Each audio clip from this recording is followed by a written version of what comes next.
오늘 주시는 하나님의 말씀은 갈라디아서 3장 1절에서 5절까지의 말씀입니다. 제가 봉독해 드리도록 하겠습니다.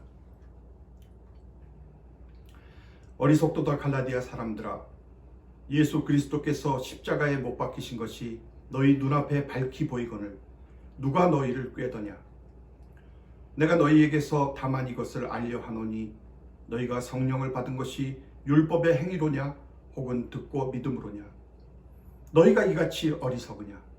성령으로 시작하였다가 이제는 육체로 마치겠느냐? 너희가 이같이 많은 괴로움을 헛되이 받았느냐? 과연 헛되냐? 너희에게 성령을 주시고 너희 가운데서 능력을 행하시는 이의 일이 율법의 행위에서냐 혹은 듣고 믿음에서냐? 할렐루야. 저는 오늘 왜 그리 어리석으십니까? 라는 주님의 말씀으로 함께 은혜를 나누겠습니다. 기독교를 믿지 않는 사람들은 도덕주의가 곧 기독교라고 생각을 합니다. 교회 하면 사람들은 의례 행동과 규칙에 엄격한 기준을 떠올리기 때문에 술 먹지 마라, 담배 피지 마라, 네가 착하게 굴어야 하나님이 복 주신다, 이런 것들을 기독교의 핵심 메시지로 이해를 하고 있습니다. 사실 이런 현상은 오늘날 수많은 설교가 알게 모르게 도덕적인 이야기, 좋은 사람 되는 이야기, 성공 이야기를 하고 있기 때문입니다. 하나님이 우리의 노력과 성과를 보고 복을 주신다는 것이죠. 그렇기 때문에 기독교를 믿는 신자들 역시 복음이 구원으로 들어가는 관문이라고만 생각할 뿐이지 그 후에는 우리 자신의 노력과 성과로 그 구원을 유지해야 한다고 생각하는 사람들이 너무도 많이 있습니다. 즉 하나님의 은혜를 계속 받기 위해서는 선행이 필요하다고 그렇게 믿는 것입니다. 그러면 왜 이렇게 도덕적인 설교들이 난무를 하는 것일까요? 그것은 복음의 은혜가 방종을 낳지 않을까 하는 두려움 때문입니다. 실제로 하나님의 은혜와 거기서 비롯되는 자유를 너무 강조를 하다 보면 그것을 남용하는 사람들이 나오기 마련입니다. 그래서 율법을 좀 가미해서 균형을 잡아주면 교인들이 좁은 길로 걷는데 조금 도움이 된다라고 이렇게 생각하는 것이 그런 설교의 이면에 있는 논리인 것 같습니다. 그래서 이것이 현대교회에 만연한 오해 중에 하나입니다. 그러므로 내가 좀 영적으로 성숙해지고 거룩해지고 신령한 사람이 되어서 십자가 은혜가 없이도 하나님 앞에 떳떳하게 설 수 있는 그런 훌륭한 신앙인이 되고 싶어 하는 것이죠. 그러나 우리가 알아야 할 것은 이렇게 자기가 잘한 것을 가지고서 하나님 앞에 떳떳이 서려고 하는 것은 다 거짓이고 외식이라는 것입니다. 여러분, 복음은 도덕이 실패한 곳에서 시작되는 것이 바로 복음입니다.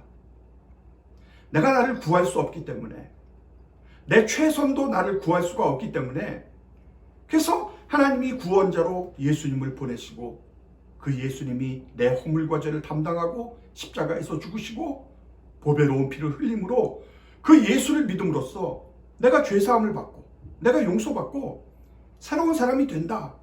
이게 복음 아닙니까? 그래서 기독교는 결코 도덕이나 윤리를 폐기하는 것은 아니에요. 그렇지만 도덕을 넘어서서 도덕이 실패한 곳에서부터 그리스도의 십자가가 우리를 구원한다고 증거하는 것, 이것이 바로 기독교 복음의 유일성의 본질인 것입니다. 그러므로 하나님은 은혜로 시작해서 은혜로 마치시는 것입니다. 처음도 십자가 은혜요, 나중도 십자가 은혜입니다. 여러분, 우리가 처음 예수님 믿었을 때를 생각해 보세요.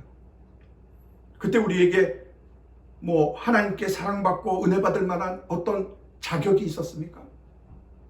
근데도 값없이 은혜로 우리를 사랑해 주시고 용서해 주시고 구원해 주셨습니다. 이것이 하나님의 우리를 향한 조건 없는 변함없는 사랑인 것입니다. 만일 하나님이 어떠한 조건과 규칙으로 우리를 대하신다면 이 세상에서 하나님 앞에 설 수 있는 사람은 단 한 사람도 없습니다. 그래서 그 어느 누구도 자신의 행위를 가지고서는 하나님의 기준을 만족시킬 수가 없는 것입니다. 그렇습니다. 인간의 행위로는 하나님의 사랑을 받을 만한 자격을 갖출 수가 없습니다. 하나님은 우리를 그렇게 대하시지를 않으세요. 처음도 십자가의 은혜로 우리를 받아주시고 지금도 그 십자가의 은혜로 우리를 변함없이 그 하나님의 놀라운 사랑으로 우리를 사랑해 주시는 것입니다. 그래서 우리가 신앙생활을 잘하면 사랑하시고 제대로 못하면 사랑 안 하시고 하는 것이 아니라는 것이죠. 그래서 바울은 갈라디아서 2장 21절을 토해서 마지막으로 중요한 결론을 내립니다. 내가 하나님의 은혜를 패하지 아니하노니 만일 의롭게 되는 것이 율법으로 말미암으면 그리스도께서 헛되이 죽으셨느니라. 여러분, 이 구절은 기독교와 다른 종교를 구별해주는 아주 중요한 구절입니다. 자, 그래서 사도 바울이 갈라디아 땅에 전했던 복음의 정체가 무엇이죠? 또 갈라디아 사람들이 결코 떠나지 말았어야 할 그 복음의 핵심은 도대체 무엇입니까? 복음은 예수 그리스도의 은혜로만 구원을 받는다는 것입니다. 그리고 그것을 믿음으로만 의롭다함을 받는다. 바로 이것입니다. 근데 자신들이 자칭 야고보와 한편인 그리스도인이라고 주장하는 그 유대인의 어떤 무리들이 갈라디아 교회로 내려와서 그리스도를 믿는 것만으로는 의롭게 되기에는 부족하다라고 이렇게 가르치면서 믿음은 할례, 음식 규정, 또 절기, 성일 이런 것들을 지키는 그 율법의 행위로 보완이 되어야 한다라고 이렇게 말을 했던 것입니다. 즉 그리스도께서 우리를 위해 하신 일을 믿는 것만으로는 부족하며 우리가 그리스도를 위해서 무언가를 해야 한다는 것이었습니다. 그래서 바울은 오늘 3장으로 들어오면서 지난번 2장 11절과 14절 이하에서 베드로에게 했던 그 책망을 오늘 본문의 말씀인 3장 1절로 5절에서 유대주의자들에게 속아 넘어가기 시작한 그 갈라디아 교인들에게 똑같이 책망을 하고 있습니다. 그들의 어리석음을, 일관성 없는 행동을 지적하고 있는 것입니다. 오늘 사도 바울은 너희가 왜 성령으로 시작했다가 육체로 망하려고 하느냐? 너희들이 성령을 받은 것이 율법의 행함으로냐? 혹은 듣고 믿음으로냐? 왜 능력을 행하시는 이의 일들을 버리고 율법의 행위로 돌아가려고 하느냐? 이 어리석은 자들아 라고 이렇게 바울은 2번씩이나 반복을 해서 자기가 사랑하는 갈라디아 성도들에게 왜 그리 어리석으냐라고 책망을 하는 것입니다. 자, 그래서 1절에 보시면 사도 바울이 그들이 어리석다고 표현했던 첫 번째 이유가 다음과 같이 나오고 있습니다. 1절을 보겠습니다. 어리석도다 갈라디아 사람들아, 예수 그리스도께서 십자가에 못 박히신 것이 너희 눈앞에 밝히 보이거늘 누가 너희를 꾀더냐. 자, 바울은 예수님이 십자가에 못 박힌 사건을 눈앞에 밝히 보여진 사건이라고 지금 말합니다. 여기서 밝히 보이거늘 이라는 말은 형상을 새겨서 또는 그림을 그려서 눈으로 확실하게 볼 수 있게끔 그렇게 나타내는 것을 뜻하고 있습니다. 무슨 말씀입니까? 바울은 지금 갈라디아 교회의 복음의 진리를 눈에 선명하게 보일 정도로 아주 명확하고 분명하게 전달을 했다는 것입니다. 마치 그들 앞에서 예수님께서 십자가에 못 박혀 죽으신 것처럼 그렇게 생생하게 전달을 했다는 것이에요. 여러분, 이 음성은 오늘 저와 여러분들이 들어야 할 음성인 것입니다. 여러분은 예수 그리스도께서 십자가에 못 박히신 것이 지금 밝히 보이고 계십니까? 주님이 못 박혀 피 흘리시는 그 로마 군병들의 망치 소리가 들려지고 계시하는 거예요. 아니면 여러분의 십자가 사건은 그저 2000년 전에 일어났던 과거의 그 화석과도 같은, 밥재와도 같은 그저 그렇게 굳어져 버린 그런 사건일 뿐이라는 것입니다. 우리가 하나님 앞에 서는 그날까지 예수 그리스도의 십자가 사건은 여전히 나의 믿음의 동기가 되어야 되고, 이유가 되어야 되고, 은혜가 되어야 합니다. 오늘 바울이 갈라디아 성도들에게 말하고자 했던 첫 번째 이유가 바로 이것입니다. 사랑하는 여러분, 우리가 영적인 눈이 감겨지게 되면 아무리 하나님이 하나님을 보여주시려 해도 보여지지가 않습니다. 지금도 하나님은 여러분 곁에서 일하고 계세요. 믿으십니까? 수많은 기적들을 행하고 계십니다. 매일매일의 삶 자체가 하나님이 여러분들에게 주시는 기적의 삶들이에요.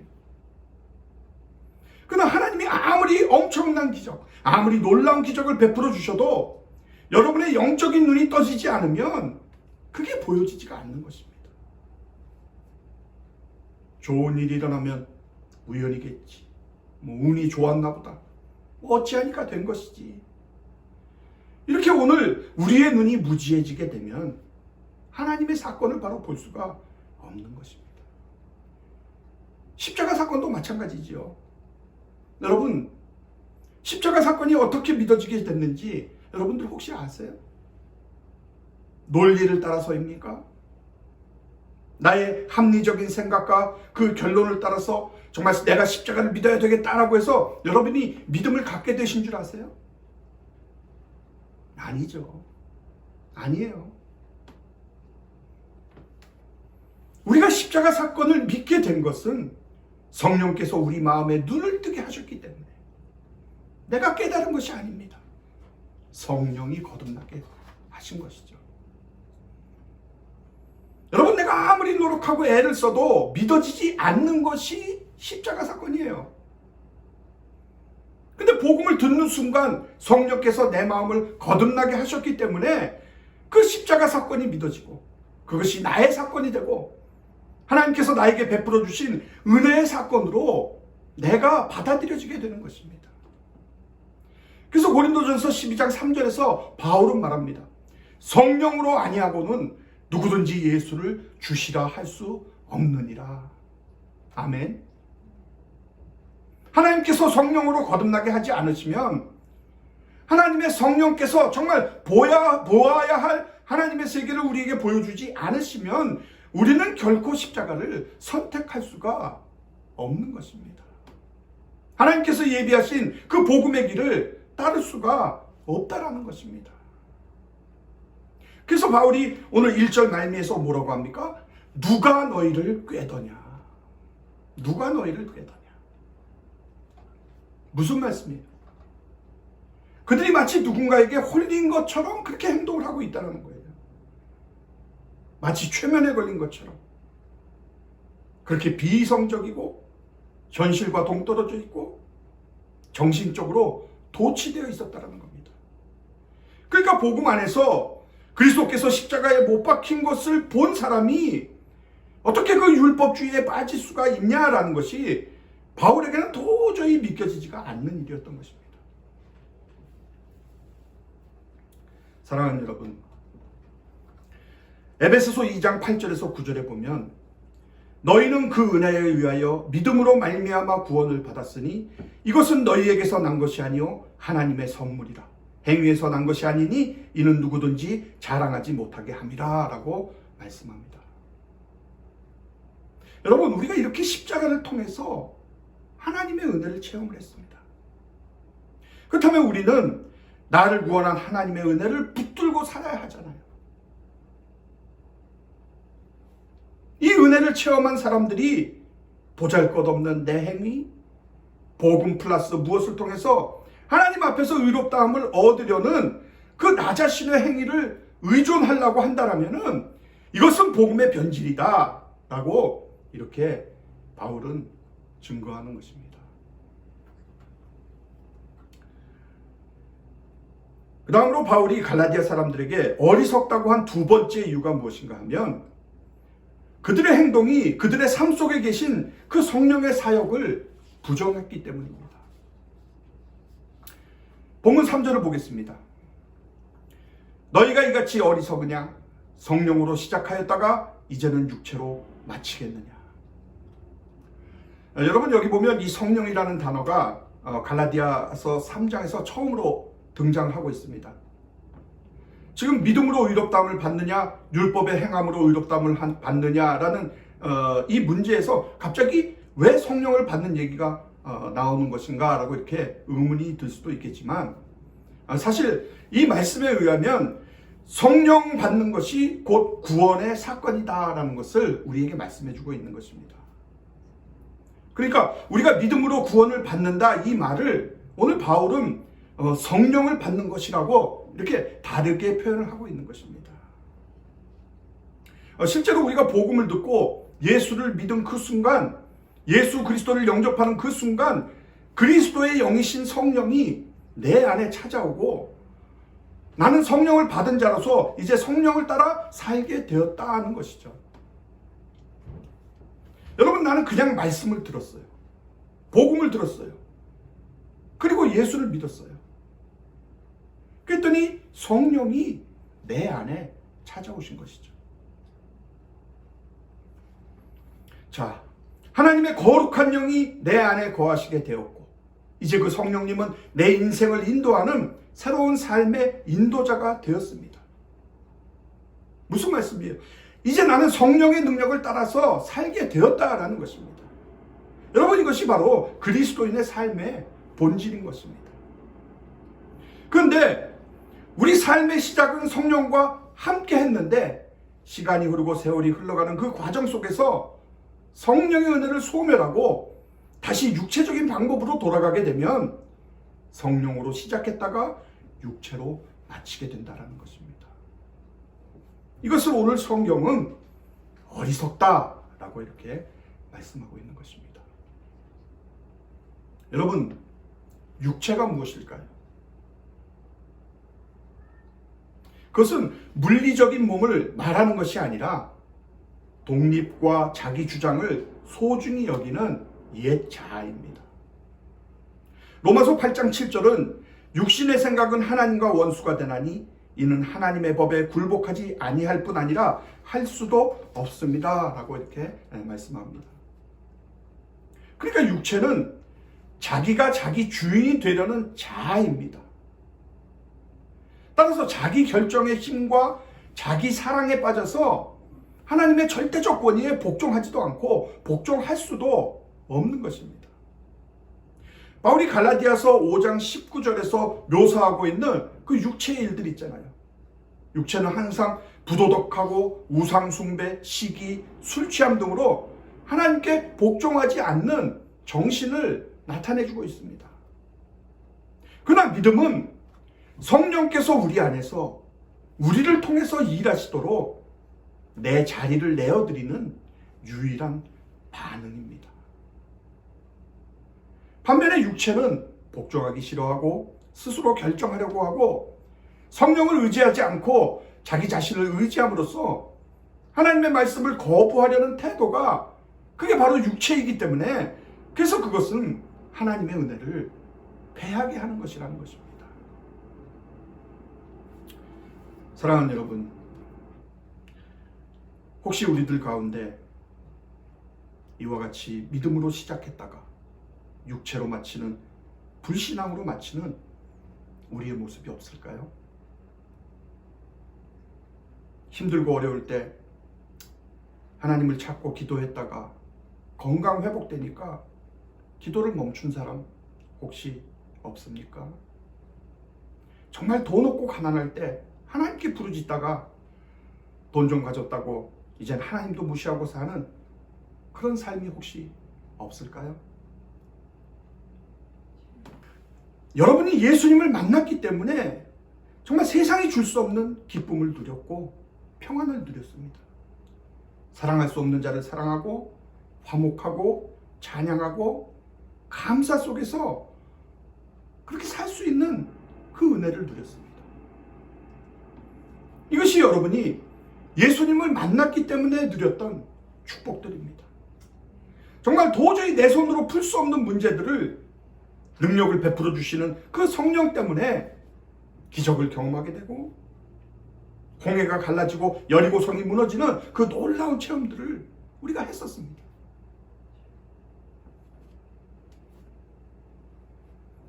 우리가 예수님을 만난 이후에 이렇게 경험하게 되는 이 모든 일들이 결코 헛된 경험들이 아니라는 것입니다. 그것을 오늘 본문 4절에서 사도 바울은 너희가 이같이 많은 괴로움을 헛되이 받았느냐? 과연 헛되냐? 라고 이렇게 말씀하고 있어요. 이 말씀은 너희들이 그리스도를 만나고 지금까지 살아오면서 받게 되었던 그 모든 경험들이 과연 허무하고 헛되냐라는 것이죠.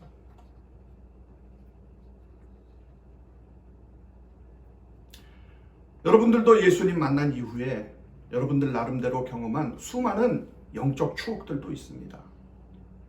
하나님이 만져주신 순간도 있었고 도우시는 순간도 있었고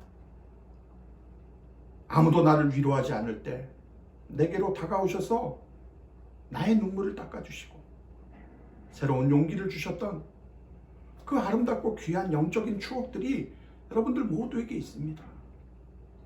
그래서 본문 5절을 보면 너희에게 성령을 주시고 너희 가운데서 능력을 행하시는 이의 일이 율법의 행위에서냐 혹은 듣고 믿음에서냐라고 말씀합니다. 반복이 되는 말씀 같지만 여러분, 내가 예수 그리스도를 영접한 순간 그리스도의 영이신 그 예수님의 영이, 그 성령이 내 안에 거하시는 것을 여러분은 믿으십니까? 나를 감동하시고 나를 감화하시고 나를 인도하시는 분임을 여러분이 고백하실 수가 있느냐는 거예요. 그렇다면 우리가 성령을 따라가는 삶이 이루어질 수밖에 없다는 것이죠. 그것을 바울은 갈라디아서 5장 25절에서 아주 짤막하게 핵심을 짚어서 우리에게 선포합니다. 만일 우리가 성령으로 살면 또한 성령으로 행할지니. 이게 믿음의 본질이에요. 성령으로 살고 성령으로 행하는 것.